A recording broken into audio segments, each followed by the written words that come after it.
देखिए वो दहेज प्रथा पर गीत लेके उपस्थित बानी। एगो बाप अपन गरीब बेटी के कर्जा महाजन लेके शादी करता, लेकिन दहेज के लोग भी वो लड़की के हीरो होंडा गाड़ी खाती लड़की के लोग मुआ देता। लड़की के बाप के जब ये बात के पता लगा था, लड़की के बाप जाके पता लगा होता था, लोग कहते ना लड़की के मारल गिल बा, वो अपने से नहीं मरल, लड़की के मारल गिल बा। तो कैसे बाप बिलखा दरवा था, का कहता कि अपने से मरल नहीं मारल गइल बा बेटी के, अपने से मरल नहीं मारल गइल बा बेटी के।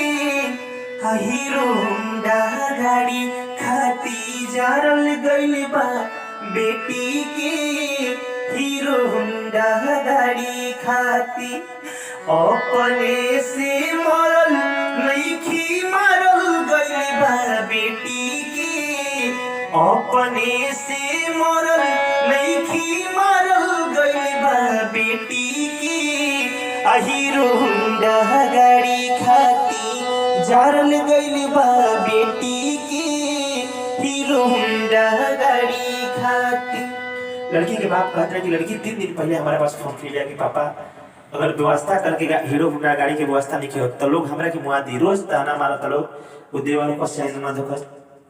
लड़की के मारल नहीं, लड़की के मुआवल गिलवा, लड़की अपने से नहीं मरल। किसी लोग कहता कि 3 दिन पहले बेटी कैले रही फोन हो, सुन के कलेश का पल करे जाके कौन हो।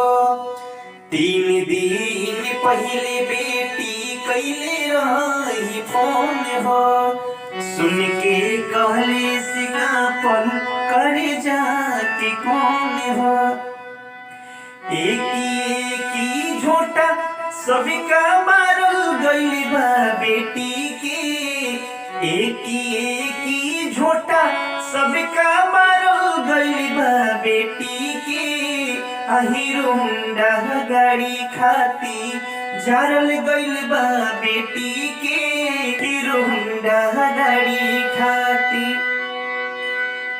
कटले तू हुई बू बेटी बड़ा रे विपतिया, रोवते बीतल हुई दिनवा उरतिया। कटले तू हुई बेटी बड़ा रे विपतिया, रोवते बीतल हुई दिनवा उरतिया। अन्न पानी बिना छछे नावल गइल बा बेटी के, अन्न पानी बिना छछे नावल गइल बा बेटी के।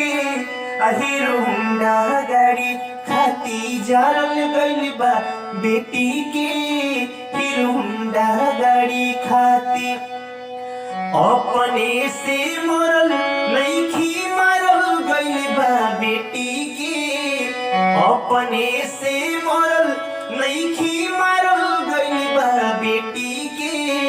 हीरो होंडा गाड़ी खाती जारल गइल बा बेटी के, हीरो होंडा गाड़ी खाती जारल गइल बा बेटी के, हीरो होंडा